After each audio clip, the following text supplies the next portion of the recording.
أعوذ بالله من الشيطان الرجيم بسم الله الرحمن الرحيم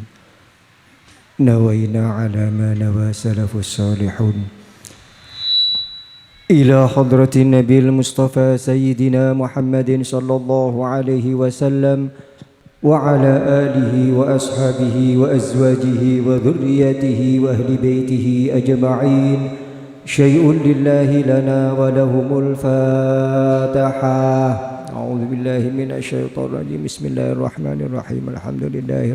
رب العالمين الرحمن الرحيم مالك يوم الدين إياك نعبد وإياك نستعين اهدنا الصراط المستقيم صراط الذين أنعمت عليهم غير المغضوب عليهم ولا الضالين ثم إلى أرواح آبائه وإخوانه من الأنبياء والمرسلين وإلى الملائكة المقربين والكروبين والروحانيين والصديقين والشهداء والصالحين وإلى أرواح آل كل وأصحاب كل منهم وإلى أبينا سيدنا آدم وأمنا سيدتنا حواء وما تناسل بينهما إلى يوم الدين شيء لله لنا ولهم الفاتحة أعوذ بالله من الشيطان الرجيم بسم الله الرحمن الرحيم الحمد لله رب العالمين الرحمن الرحيم مالك يوم الدين إياك نعبد وإياك نستعين اهدنا الصراط المستقيم صراط الذين أنعمت عليهم غير المغضوب عليهم ولا الضالين ثم إلى أرواح ساداتنا وموالينا وأئمتنا أبي بكر وعمر وعثمان وعلي وإلى أرواح بقية الصحابة والقرابة والتابعين وتابع التابعين وتابعيهم بإحسان إلى يوم الدين شيء لله لنا ولهم الفاتحة أعوذ بالله من الشيطان الرجيم بسم الله الرحمن الرحيم الحمد لله رب العالمين الرحمن الرحيم مالك يوم الدين إياك نعبد وإياك نستعين اهدنا الصراط المستقيم صراط الذين أنعمت عليهم غير المغضوب عليهم ولا الضالين ثم إلى أرواح الأئمة الأربعة المجتهدين ومقلدهم في الدين والعلماء الراشدين والقراء المخلصين وأئمة الحديث والمفسرين وسائر سادات الصوفة المحققين وإلى أرواح كل ولي وولية ومسلم مسلمة من مشارق الأرض إلى مغاربها ومن يمينها إلى شمالها شيء لله لنا ولهم الفاتحة أعوذ بالله من الشيطان الرجيم بسم الله الرحمن الرحيم الحمد لله رب العالمين الرحمن الرحيم مالك يوم الدين إياك نعبد وإياك نستعين اهدنا الصراط المستقيم صراط الذين أنعمت عليهم غير المغضوب عليهم ولا الضالين ثم إلى أرواح مشايخ أهل سلسلة القادرية والنشبندية وجميع أهل الطرق خصوصا إلى حضرة سلطان الأولياء سيدنا الشيخ عبد القادر جيلاني وسيد الطائفة الصوفية سيدنا الشيخ أبي القاسم جنيد البغدادي وسيدنا الشيخ السقطي وسيدنا الشيخ مالك الخير وسيدنا الشيخ حبيب العجمي وسيدنا الشيخ حسن البصري وسيدنا جعفر الصادق وسيدنا الشيخ يوسف الهمداني وسيدنا الشيخ أبي يزيد البسطامي وسيدنا الشيخ محمد بهيد النشبندي وإلى حضرة الإمام الرباني وأصولهم وفروعهم وأهل سلسلاتهم والآخذين شيء لله لنا ولهم الفاتحة أعوذ بالله من الشيطان الرجيم بسم الله الرحمن الرحيم الحمد لله رب العالمين الرحمن الرحيم مالك يوم الدين إياك نعبد وإياك نستعين اهدنا الصراط المستقيم صراط الذين أنعمت عليهم غير المغضوب عليهم ولا الضالين ثم إلى أرواح ساداتنا وحبائبنا الحسنين والحسنين وإلى أرواح مشايخ في بيت الله والصالحين وإلى أرواح سائر الأولياء التسعة ومن حولهم وأعوانهم وأتباعهم والمجاهدين معهم وأصولهم وفروعهم وخصوصا إلى صاحب هذه الولاية من أولياء الله والعلماء بالله والمشايخ في الله وعباد الله الصالحين وأصولهم وفروعهم شيء لله لنا ولهم الفاتحة أعوذ بالله من الشيطان الرجيم بسم الله الرحمن الرحيم الحمد لله رب العالمين الرحمن الرحيم مالك يوم الدين إياك نعبد وإياك نستعين اهدنا الصراط المستقيم صراط الذين أنعمت عليهم غير المغضوب عليهم وخصوصا ولا إلى روح سيدنا الشيخ محمد عثمان الإسحاقي وأصوله وفروعه وأهل بيته أجمعين. شيء لله لنا ولهم الفاتحة. أعوذ بالله من الشيطان الرجيم. بسم الله الرحمن الرحيم. الحمد لله رب العالمين الرحمن الرحيم مالك يوم الدين. إياك نعبد وإياك نستعين اهدنا الصراط المستقيم صراط الذين أنعمت عليهم غير المغضوب عليهم ولا الضالين. ثم إلى أرواح والدينا ووالديكم ومشايخنا ومشايخكم وأمواتنا وأمواتكم ولمن أحسن إلينا وأساء علينا ولمن له حق علينا ولمن أوصانا واستوصانا وكلدنا عندك بدعاء الخير. شيء لله لنا ولهم الفاتحة. أعوذ بالله من الشيطان الرجيم. بسم الله الرحمن الرحيم. الحمد لله رب العالمين الرحمن الرحيم مالك يوم الدين. إياك نعبد وإياك نستعين اهدنا الصراط المستقيم صراط الذين أنعمت عليهم غير المغضوب عليهم. ثم إلى أرواح جميع المسلمين والمسلمات والمؤمنين والمؤمنات الأحياء منهم والأموات من مشارق الأرض إلى مغاربها من يمينها إلى شمالها ومن قاف إلى قاف من لدن سيدنا آدم إلى يوم القيامة. شيء لله لنا ولهم الفاتحة. أعوذ بالله من الشيطان الرجيم. بسم الله الرحمن الرحيم. الحمد لله رب العالمين الرحمن الرحيم مالك يوم الدين. إياك نعبد وإياك نستعين اهدنا الصراط المستقيم صراط الذين أنعمت عليهم غير المغضوب عليهم ولا الضالين. ثم إلى أرواح من اجتمعنا هنا بسببهم وكانت القراءة باسمهم وتلون ذلك مثل عبيدك الفقراء إلى في رحمتك سلطان الأولياء سيدنا الشيخ عبد القادر الجيلاني وسيدنا الشيخ محمد خليل بن عبد اللطيف وسيدنا الشيخ بوجو حمادي وسيدنا الشيخ محمد عثمان الإسحاقي وسيدنا الشيخ حجة سيدي قمرية وسيدنا الشيخ خديجة وسيدنا الشيخ حجة سيدي عفيفة وسيدنا الوالد أحمد فتح العارفين وسيدنا الشيخ حمد كمال الأنام وسيدنا الشيخ حمد أسراري وسيدنا الشيخ حمد صار الله وأصولهم وفروعهم. شيء لله لنا ولهم الفاتحة. أعوذ بالله من الشيطان الرجيم. بسم الله الرحمن الرحيم. الحمد لله رب العالمين الرحمن الرحيم مالك يوم الدين. إياك نعبد وإياك نستعين اهدنا الصراط المستقيم صراط الذين أنعمت عليهم غير المغضوب عليهم. وخصوصا إلى المرحوم بابا موتين والمرحومة إبو أنديسة والمرحوم بو جبا والمرحوم حاجي إلياس والمرحوم بايرة والمرحوم مستاري والمرحوم حاجي أشعري والمرحوم حجة صالحة والمرحوم حجي عبد السلام والمرحوم وإلى روحي موكيات وإلى روحي سرها وإلى روحي حمزة وإلى روحي شكري وإلى روحي شافعي وإلى روحي سرما وإلى روحي سوريغن وإلى روحي تاموئي وإلى روحي آتنا وإلى روحي بؤراج وإلى روحي دلبودي وإلى روحي مداري وإلى روحي كرتبي وإلى روحي موسكين وإلى روحي حج سلمى وإلى روحي سبرتي وإلى روحي أمار وإلى روحي حج مسرفة وإلى روحي برائي وإلى روحي آفعة وإلى روحي رشدي وإلى روحي زينب وإلى روحي طاهري وإلى روحي ميمونة وإلى روح عبد القاسم وإلى روح حجي محمود وإلى روح حجي سهب وإلى روح حجي مستري وأصولهم وفروعهم وخصوصا إلى صاحب هذه الحاجة من مشاركة سنكر وأصولهم وفروعهم أن الله يتقبل منهم ويغشاهم بالرحمة والمغفرة ويعمهم بالرضوان والكرامة ويعلي درجاتهم في الجنة النعيمة عند حضرة العلية ويلحقهم مع النبيين والصديقين والشهداء والصالحين.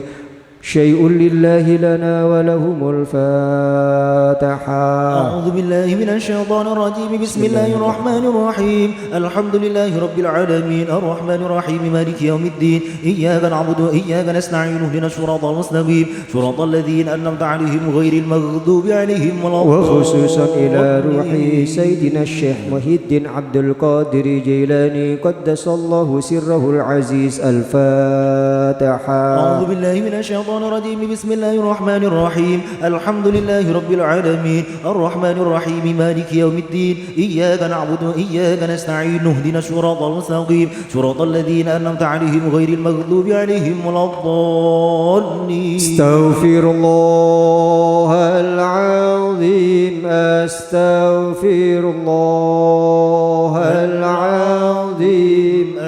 أستغفر الله العظيم أستغفر الله العظيم أستغفر الله العظيم أستغفر الله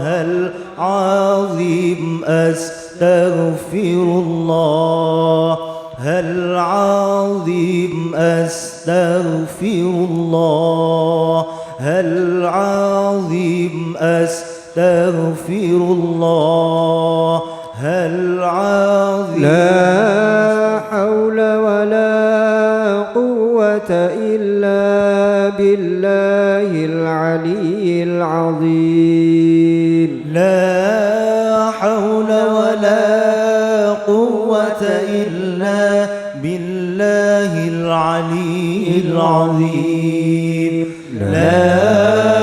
حول ولا قوة إلا بالله العلي العظيم لا حول ولا قوة إلا بالله العلي العظيم لا حول ولا قوة إلا بالله العلي العظيم اللهم صل على سيدنا محمد وعلى آل سيدنا محمد اللهم صل على سيدنا محمد وعلى آل سيدنا محمد اللهم صل على سيدنا محمد وعلى آل سيدنا محمد اللهم صل على سيدنا محمد وعلى آل سيدنا محمد يا الله يا قديم يا الله يا قديم يا الله يا قديم يا الله يا قديم يا الله يا قديم يا الله يا قديم يا الله يا قديم يا الله يا قديم يا سميع يا بشير يا سميع يا بشير يا سميع يا بصير يا سميع يا بشير يا سميع يا بصير يا سميع يا بصير يا سميع يا بصير يا سميع يا بصير يا مبدئ يا خالق يا مبدئ يا خالق يا مبدئ يا خالق يا مبدئ يا خالق يا مبدئ يا خالق يا مبدئ يا خالق يا مبدئ يا خالق يا مبدئ يا خالق لا إله إلا أنت سبحانك إني كنت من الظالمين لا إله إلا أنت سبحانك إني كنت من الظالمين الظالمين لا إله إلا أنت سبحانك إني كنت من الظالمين لا إله إلا أنت سبحانك إني كنت من الظالمين يا حفيظ يا نصير يا وكيل يا الله يا حفيظ يا نصير يا وكيل يا الله يا حفيظ يا نصير يا وكيل يا الله يا حفيظ يا نصير يا وكيل يا الله يا حي يا قيوم برحمتك أستغيث يا حي يا قيوم برحمتك أستغيث يا حي يا قيوم برحمتك أستغيث يا حي يا قيوم برحمتك أستغيث يا هادي يا عليم يا خبير يا مبين يا هادي يا عليم يا خبير يا مبين يا هادي يا عليم يا خبير يا مبين يا هادي يا عليم يا خبير يا مبين يا لطيف يا لطيف يا لطيف يا لطيف يا لطيف يا لطيف يا لطيف يا لطيف يا لطيف يا لطيف يا لطيف يا لطيف يا لطيف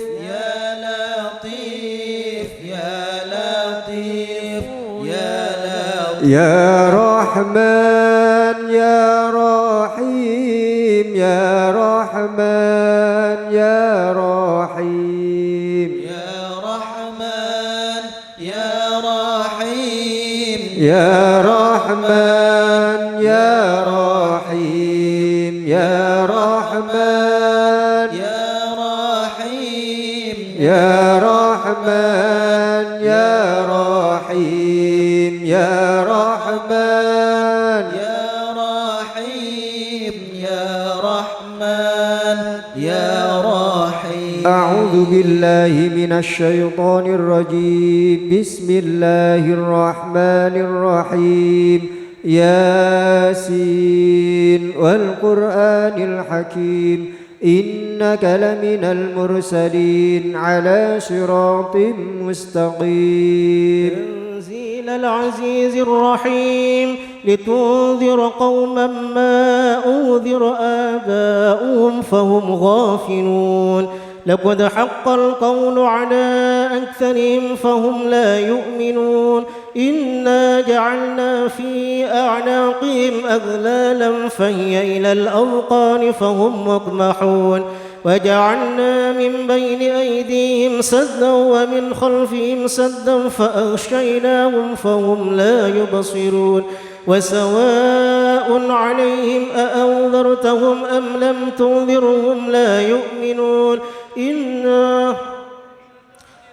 تبع الذكر وخشي الرحمن بالغيب فبشره بمغفرة وأجر كريم. إنا نحن نحيي الموتى ونكتب ما قدموا وآثارهم وكل شيء أحصيناه في إمام مبين. واضرب لهم مثلا أصحاب القرية إذ جاءها المرسلون إذ أرسلنا إليهم 2 فكذبوهما فعززنا بثالث فقالوا إنا إليكم قالوا ما أنتم إلا بشر مثلنا وما أنزل الرحمن من شيء إن أنتم إلا تكذبون. قالوا ربنا يعلم إنا إليكم لمرسلون وما علينا إلا البلاغ المبين. قالوا إنا تطيرنا بكم لئن لم تنتهوا لنرجمنكم وليمسنكم منا عذاب أليم. قالوا طائركم معكم إن ذكرتم بل أنتم قوم مسرفون. وجاء من أقصى المدينة رجل يسعى قال يا قوم اتبعوا المرسلين اتبعوا من لا يسألكم أجرا وهم مهتدون. وما لي لا أعبد الذي فطرني وإليه ترجعون. أأتخذ من دونه آلهة إن يردني الرحمن بضر لا تغن عني شفاعتهم شيئا ولا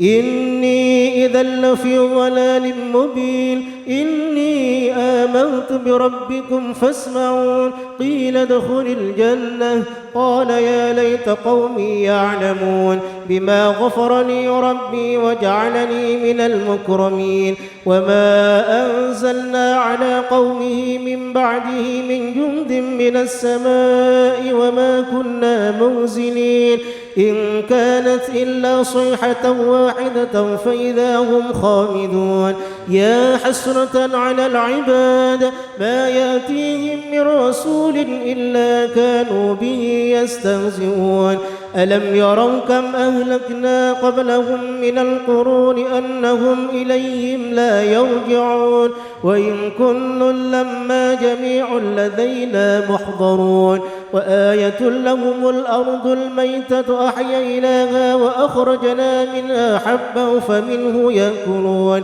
وجعلنا فيها جنات من نخيل وأعناب وفجرنا فيها من العيون ليأكلوا من ثمره وما عملته أيديهم أفلا يشكرون. سبحان الذي خلق الأزواج كلها مما تنبت الأرض ومن أنفسهم ومما لا يعلمون. وآية لهم الليل نسلخ منه النهار فإذا هم مظلمون. والشمس تجري لمستقر لها ذلك تقدير العزيز العليم. والقمر قدرناه منازل حتى عاد كالعرجون القديم. لا الشمس ينبغي لها أن تدرك القمر ولا الليل سابق النهار وكل في فلك يسبحون. وآية لهم أنا حملنا ذريتهم في الفلك المشحون وخلقنا لهم من مثله ما يركبون. وإن نشأ نغرقهم فلا صريخ لهم ولا هم ينقذون إلا رحمة منا ومتاعا. وإذا قيل لهم اتقوا ما بين أيديكم وما خلفكم لعلكم ترحمون. وما تأتيهم من آية من آيات ربهم إلا كانوا عنها معرضين. وإذا قيل لهم أنفقوا مما رزقكم الله قال الذين كفروا للذين آمنوا ونطعم من لو يشاء الله أطعمه إن أنتم إلا في ضلال مبين. ويقولون متى هذا الوعد إن كنتم صادقين. ما ينظرون إلا صيحة واحدة تأخذهم وهم يخصمون فلا يستطيعون توصية ولا إلى أهلهم يرجعون. ونفخ في الصور فإذا هم من الأجداث إلى ربهم ينسلون. قالوا يا ويلنا من بعثنا من مرقدنا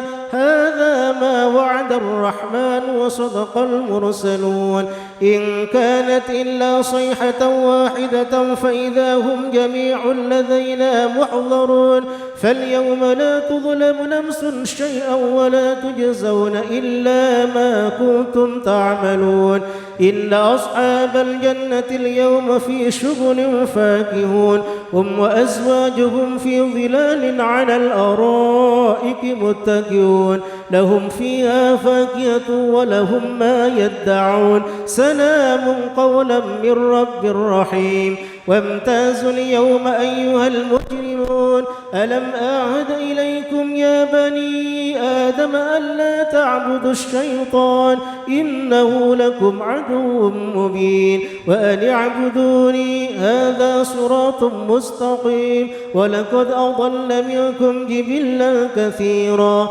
أفلم تكونوا تعقلون هذه جهنم التي كنتم توعدون اصلوها اليوم بما كنتم تكفرون اليوم نختم على أفواههم وتكلمنا أيديهم وتشهد أرجلهم بما كانوا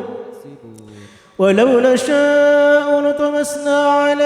أعينهم فاستبقوا الصراط فأنى يبصرون ولو نشاء لمسخناهم على مكانتهم فما استطاعوا مضيا ولا يرجعون ومن نعمره ننكس في الخلق أفلا يعقلون وما علمناه الشعر وما ينبغي له إن هو إلا ذكر وقرآن مبين لينذر من كان حيا ويحق القول على الكافرين أولم يروا أنا خلقنا لهم مما عملت أيدينا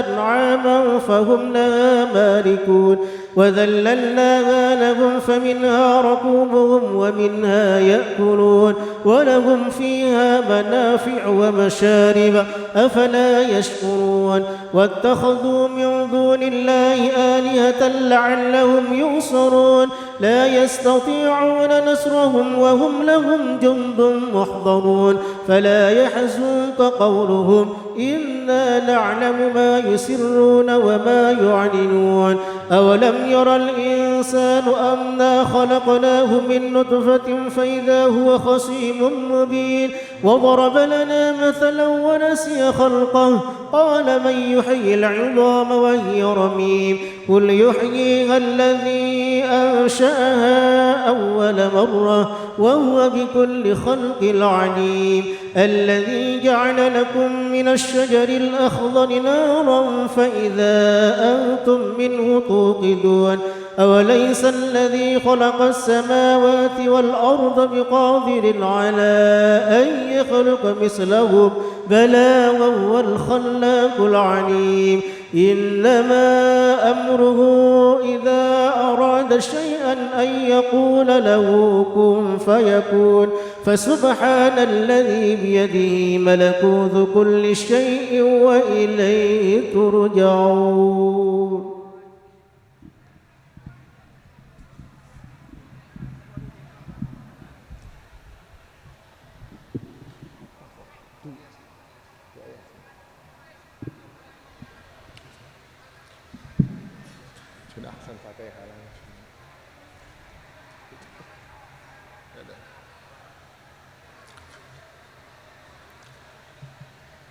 بسم الله الرحمن الرحيم الحمد لله رب العالمين اللهم صل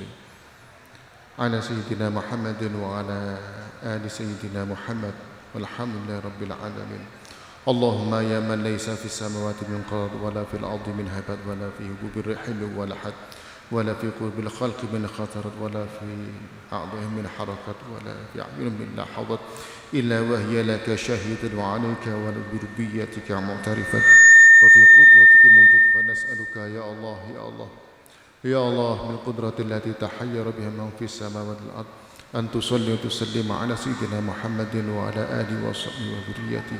أيها الجماعة المساخر المطيعون لهذه السورة بحق أنبياء الله وأوليائه وبحق خلق عن كلمتنا سيأتون في المصولة مقبولا وقفنا يا الله وقفنا مهمتنا وأمدنا عيوننا في الأمور كلية الجزئية بحق إنه من سليمان وإنه بسم الله الرحمن الرحيم الواح الواح الواح العجل العجل العجل الساعة الساعة الساعة اللهم يا صنع كل مصنوع ويا جابر كل كسر ويا عز كل خلق ويا مؤنس كل فقير ويا رزق كل مرزوق ويا خالق كل مخلوق ويا حافظ كل محفوظ ويا ملك كل أمير ويا كاشف كل كبة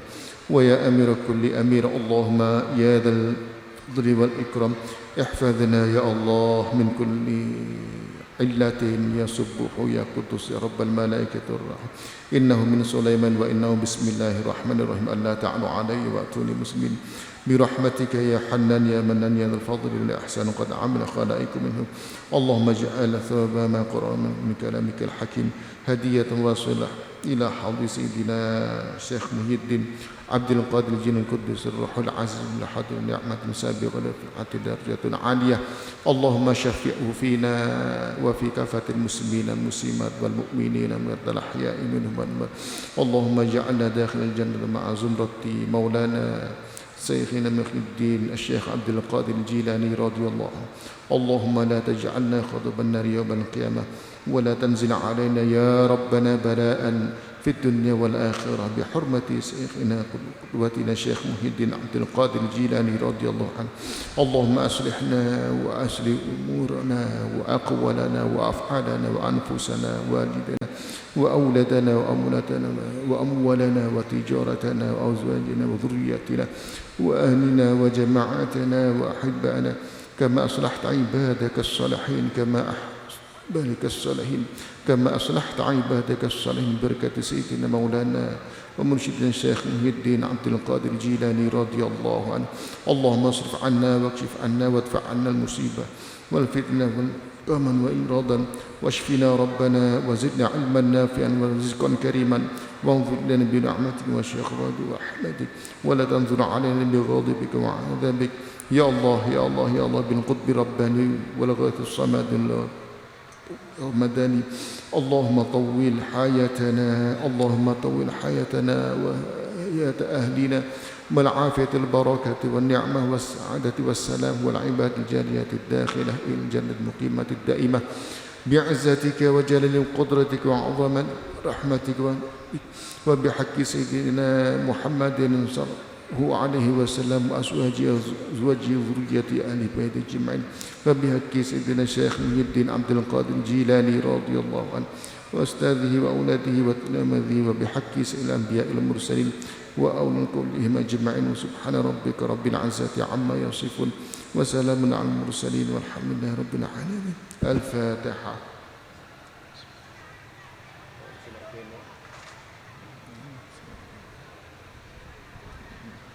إلى حضرة سيدنا رسول الله الفاتحة بسم الله ثم لما شيخ القدم بالوقوس له وطي سلطان وليا سيدنا القادر الجيلاني تنقص المدد وإلى أرواح سادتنا وحبيبنا علي وإلى سائر الأمر التسعة وإلى كلهم أجمعين شأننا ولهم الفاتحة بسم الله وخصوصا لحظ صاحب هذه الوظيفة والمآثر السنة وجدي سيدنا الشيخ محمد عثمان الإسحاقي وأولاده الجميع وأزواجهم وذرياتهم وسورهم وغفرهم شأننا ولهم الفاتحة بسم الله ثم لنوي آبائنا أمتنا ولكافة المسلمين المسلمات والمؤمنين من الأحياء منهم الفاتحة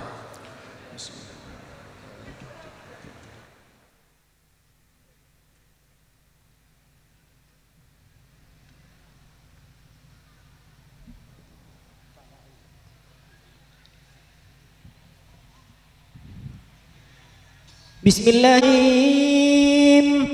الحمد لله الذي أرسل سيدنا محمدا صلى الله عليه وسلم بكامل شريعة وخالص الدين وحلا جيد رسالته بباهر الخوارق وأيده بكماد الأصحاب المهتدين وخص ما شاء من تبع ملته برقي إلى أوج المعارف والحقائق وأفض عليهم من بحور مواهب اللدنية ذرف اللطائف وشوارق الرقائق فأصبحوا هداة الأمة وقادتها إلى العزيز العليم سالكين بعباد الله تعالى من سبل الإرشاد على الصراط المستقيم وآل الله عليه وعليهم زاكي الصلوات والتسليم ووفقنا للاقتداء بهداهم والاقتداء بآثارهم والاقتباس من مشكاة أنوارهم في هندس الجهل البهيم ما أطرت مناكبهم معاتس الأسماع الواعية وتليت آي فضائلهم فكلت إلى النهوض إلى الله داعية أما بعد فيقول المفتقر إلى فضل الكريم المنجي جعفر بن حسن بن عبد الكريم البرزنجي هذه نبذة من نحول القطب الرباني والغوث الصمداني سلطان الأولياء العارفين وإمام العلماء سالكين الناهلين من بحر الحقيقة والغارفين السيد الشريف وسند الغدريف الحسيب النسب ذي المقام الأعلى والنادي الرحيب سيد الشيخ عبد القادر الجيلاني رضي الله عنه الفاتحة بلغه الله تعالى بنفسه القوي والحفي جنة القرب والأمان وإن كنت نظمته من فرائد عمله وقوله لتتشنف بدراره أسماء الحاضرين عند مهمه وحوله إن تخبته من كلام بعد درب بالطريقة ومن له في حضرة الشيخ عقيدة محكمة ومحبة وثيقة كالشيخ عبد الوهاب الشعراني الذي لاح له الفلاح وسراج دمشق صاحب كتاب نتاج الأرواح رغبة في نشر أحوال الكمل وبث مناكب الأخيار واستئصالا ليصيب الرحمات والبركات الإزار إذ بذكرهم تطوى أبواب السماوات العلية وتنهل من حضرة القدس شوب الفيوضات الإلهية وفصلته بوسائط من لا للتراضي عنه وطلب الإمداد بأسرار فليجهر بذكره الحاضرون عند بلوغ القارئ إليها في أخباري وسميته باللجين الداني في ذكر نبذة من مناكب القطب الرباني سيدنا الشيخ عبد القادر الجيلاني رضي الله عنه الفاتحة فأقول هو الشيخ الكامل والجنبد الواصل ذو المقامات العالية الشريفة والأقدام الراسخة والتمكن التام والأحوال المنيفة والكمالات الشامخة القطب الرباني والنور الساتع البرهاني والهيكل الصمداني والغوث النوراني وهو أبو محمد عبد القادر الجيلاني رضي الله عنه الفاتحة ابن أبي صالح بن موسى بن جاكي دوسا وكيل جاك دوسا ابن أبي عبد الله بن يزيد بن محمد بن داود بن موسى بن عبد الله ابن عبد الله بن موسى بن عبد الله ابن الحسن المثنى بن الحسن سيبة بن علي بن أبي طالب وبن فاطمة الزهراء البتول بنت سيدنا محمد صلى الله عليه وسلم الرسول نسب كان عليهم شمس الضحى نورا ومن فلك الصباح عمودا نسب له في وجه آدم الأمة منهت ملائكة السماء سجودا نسب كتاب الله أوفى حجة في مدحه ماذا يروم جودا اللهم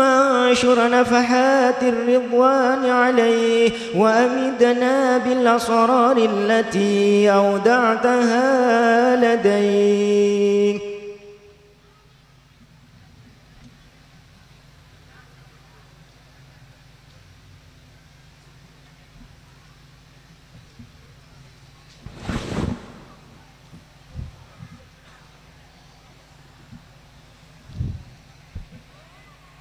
بسم الله الرحمن الرحيم.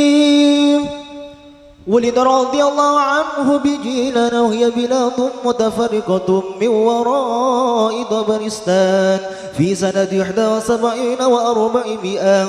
وكان في طفوليته يبتهج من الرضاعة في نهار رمضان عناية من الله تعالى به. ولما ضرر سار إلى طلب العلوم وقصد كل مفضال عليم ومدده إلى الفضائل فكان أسرع من خط الظليم. وتفقه بأبي الوفاء بن عقيل وبالخطاب الكرذاني محفوظ بن أحمد الجليل وبالحسين محمد بن القاضي أبي يعلى وغيرهم مما تنس لدي آرائس العلوم والتجلى. وقرأ الأدب على أبي زكريا يحيى بن علي التبريزي واقتبس منه يقتباس وختم طريقة عن العارف بالله الشيخ أبي الخير حماد بن مسلم الدباس. ولبس مياد القاضي بالصعيد المبارك الخرقة الشريفة الصوفية وتأدب بآدابه الوفية ولم يزل ملحوظا بالعناية الربانية عارجا في معارج الكمالات بهمته الأنبياء آخذا نفسه بالجد مشمرا عن سائد الاجتهاد نبيذا لمألوف في الإسعاف والإسعاد حتى أنه مكث 25 سنة سائرا في صحراء العراق وخراباته لا يعرف الناس ولا يعرفونه فيعدلونه عن أمره ويصرفونه وقاس في بداية أمره الأخطار فما ترك ولا إلا رقب وغفر منه الكفار وكان لباسه جبة صوف وعلى رأسه خريقة يمشي حافيا في الشوك والوعر يعاد بالجدانين عليه يمشي فيها ويقطع ثمر الأشجار وقمامة البقل الثرمى وورق الشيش من شديدنا ولا ينام غالبا ولا يشرب الماء وبقي مدة لم يأكل فيها طعاما فلقيه إنسان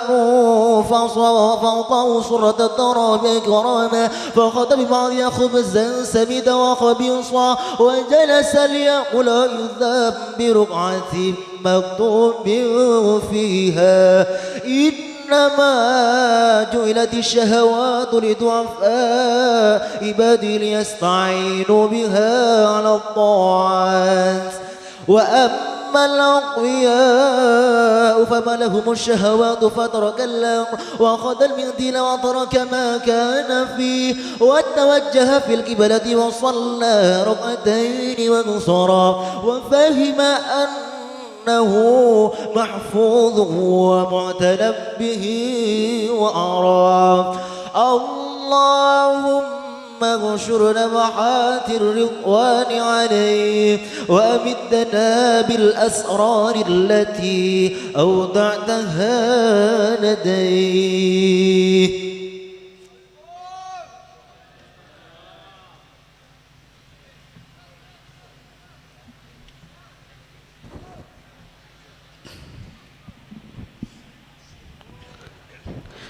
بسم الله الرحمن الرحيم. ورافقه الخضر على نبينا وعليه أفضل الصلاة والسلام أول دخوله العراق ولم يكن الشيخ يعرفه وشرط عليه الخضر ألا يخالفه والمخالفة سبب الفراق فقال له الخضر اقعد هنا فقعد في المكان الذي يشار بالقعود فيه 3 سنين يأتيه في كل سنة مرة ويقول له لا تبرح عن مكانك حتى آتيك ونام مرة في إيوان كسرى من المدائن في ليلة باردة فاعتلم وذهب إلى الشوط واغتسل ثم نام فاعتلم وذهب إلى الشوط واغتسل ووقع له ذلك في تلك الليلة 40 مرة ثم صعد على جدار الإيوان خوفا من النوم محافظة على الطهارة وكان كلما أحدث توضأ ثم صلى 2 ركعتين ولا يجلس على حدث قط ولم يزل الاجتهاد دابه حتى أدركه من الله الحال وأناوان الوصال وبدت له أنوار الجمال فخرج على وجهه الوجه لا يعي ويرى ما هو فيه ويتظاهر بالتخانس والجنون حتى أمين إلى المارستان مرات إلى أن اشتهر أمره وفاق على عصره علما وعملا وزهدا ومعرفة ورياسة وقبولا وطار صيته وصار ذكره مسير الشمس وحكي أنه اجتمع له 100 فقيه من علماء بغداد وجمع كل واحد منهم عدة مسائل وجاءوا إليه ليمتحنوه فلما استقروا أطرق الشيخ فظهرت من صدره بارقة من نور فمرت على صدور 100 فقيه فمحت ما في قلوبهم وبهتوا واضطربوا وصاحوا صيحة واحدة ومزقوا ثيابهم وكشفوا رؤوسهم ثم صعد الشيخ على الكرسي وأجاب عن جميع مسائلهم فاعترفوا بفضله وخضعوا له من ذلك الوقت وكان رضي الله عنه يقرأ في 13 علما التفسير والحديث والخلاف والأصول والنحو والقراءة وغير ذلك وكان يفتي على مذهب الإمام الشافعي والإمام أحمد بن حنبل رضي الله عنهما وكان علماء العراق يتعجبون من فتواه ويقولون سبحان من أرضاه ورفع إليه مرة سؤال عجز العلماء عن جوابه صورته رجل حلف بالطلاق 3 أنه لا بد أن يعبد الله تعالى عبادة ينفرد بها دون الخلائق أجمعين في ذلك الوقت فما خلاصه فقال رضي الله عنه على الفور خلاصه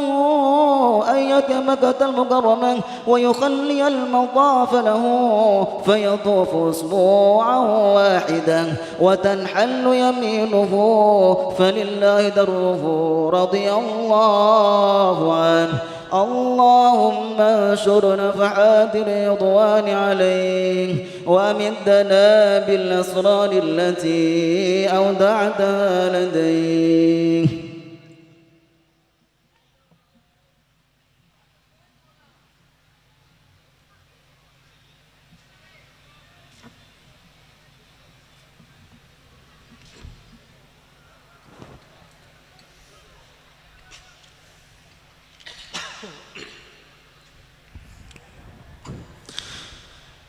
بسم الله الرحمن الرحيم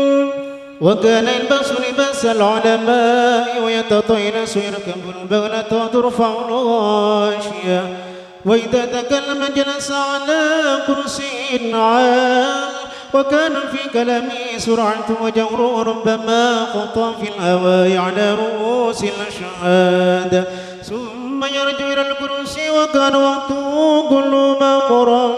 بالطاعات. قال خاتم الشيخ أبو عبد الله محمد بن عبد الفتاح الهروي ختمت الشيخ عبد القادر رضي الله عنه. الفاتحة. مدة 40 سنة وكان يصلي الصبح بوضوء عشاء هذه المدة كلها، وكان إذا تسجد في وقته وضوءا وصلى ركعتين،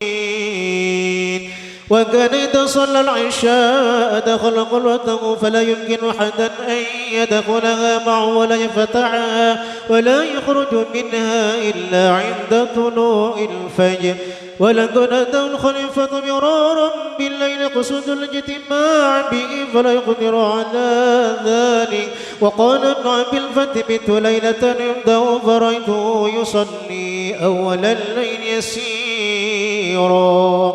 ثم يذكر الله تعالى إلى أن يبدأ الثلث الأول من الليل، ثم يقول المحيط الرب الشهيد الحسيب الفعال الخلاق الخالق البارئ المصور 9 ألفاظ، ويرتف في الأوائل أن يغيب عن بصري ثم يصلي قائما. لقد ميت القرآن إلى أن يذهب الثلث الثاني وكنت سجوده جدا، ثم اجلس متوجها مراقبا إلى طلوع الفجر، ثم يأخذ بالامتنان والدعاء والتذكر ويغشى نور يكاد يخدم الأبصار إلى أن يغيب فيه عن النظر. قال وكنت أسمع إذا سلام عليكم سلام عليكم، وهو يرد السلام إلى أن يخرج لصلاة الفجر. وكان رضي الله عنه يقول لا ينبغي لفقير أن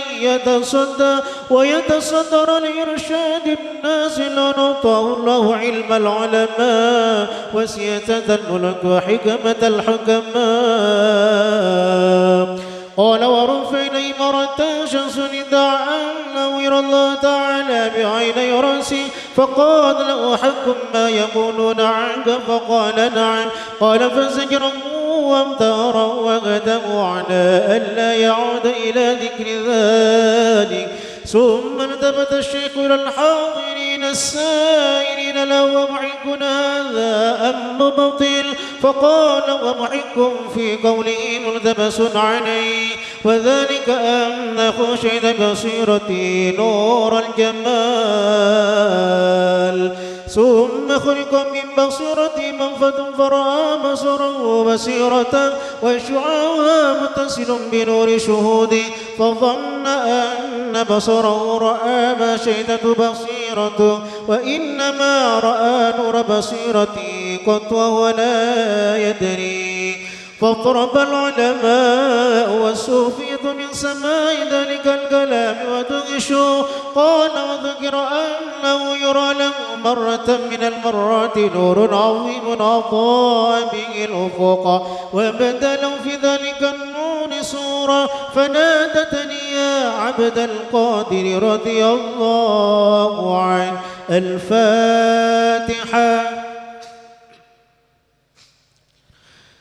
أنا ربك وقد بعت لك المحرمان، فقلت أعوذ بالله من الشيطان الرجيم خسايا لعين. قال فإذا بذلك النور ظلم وسورة دخان، ثم صرخ يا عبد القادر رضي الله عنه. الفاتحة.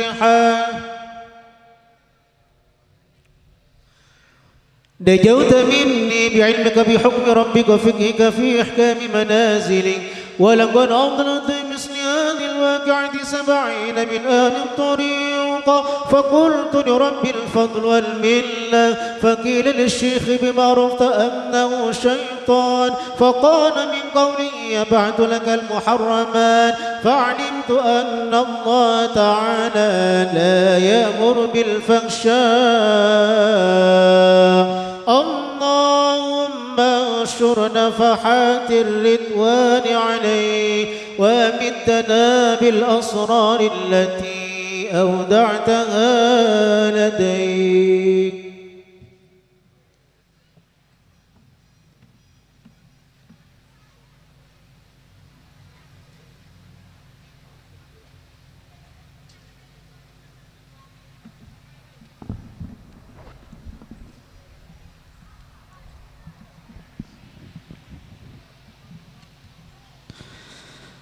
بسم الله الرحمن الرحيم. وكان رضي الله عنه لا يعدم الآنياء ولا يقوم لأحد من الأمراء ولا أركان الدولة، وكان كثيرا يرى الخليفة قاصدا له وجالس فيدخل خلوة ثم يخرج على الخليفة بعد وصوله إزازا لطريق الفقراء،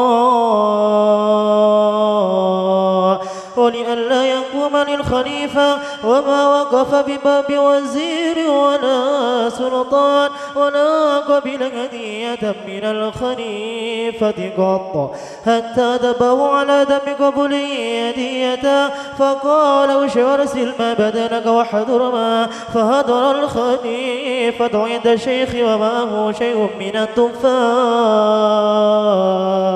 وإذا كل تفاة مشهود ما وقيها، فقال للخليفة كيف تلومنا على دم أكلنا من هذا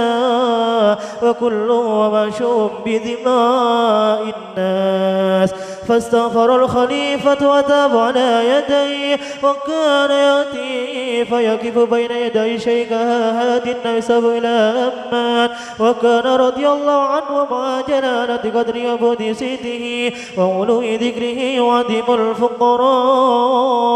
ويجالسهم ويفلي لهم ثيابهم، وكان يقول الفقير صابر الغني شاكر، والفقير الشاكر أفضل منهما، والفقير صابر الشاكر أفضل من الكل، وأما البلاء وتلذذ به إلا من عرف المبني، وكان يقول اتبعوا ولا تبتدعوا واتيعوا ولا تمركوا واصبروا ولا تجزعوا وانتظروا الفرج ولا تيأسوا واجتمعوا على ذكر الله تعالى ولا تتفرقوا وتطهروا بالتوبة عن الذنوب ولا تتلطخوا وعن باب مولاكم لا تبرحوا، وكان يقول لا تختر جلب النعماء ولا دفع البلاء، فإن النعماء واصلة إليك بالقسمة استجلبتها أمنا، والبلوى حالة بك وإن كرهتها، فسلم لله في الكل يفعل ما يشاء، فإن جاءتك النعمة فشكل بالذكر والشكر، وإن جاءتك البلوى فشكل بالذكر والموافقة، وإن كنت على من ذلك فرضا وتلذذ، واعلموا أن البلية لم تأتي المؤمن لتهلك وإنما تأتي لتختبرا، وكان يقول لا يصل لمجالسة الحق تعالى إلى المطهرون من رجس الزلات، ولا يهتوي إلا لمن خلع عن الدعاوي والهوسات، ولما كان الغالب على الناس هدم تطهر ابتلاه الله تعالى بالأمراض كفارة وطهورا ليسروا لمجالسته وقربه شعروا بذلك ولم يشعروا، وكان يقول إياكم أن تغب أحدا أو تقرأوا إلا بالفعال على الكتاب والسنة كي لا تحبوه بالهوى وتبغضوه بالهوى. اللهم اشر نفحات الرضوان عليه وأمدنا بالأسرار التي أودعتها لديه.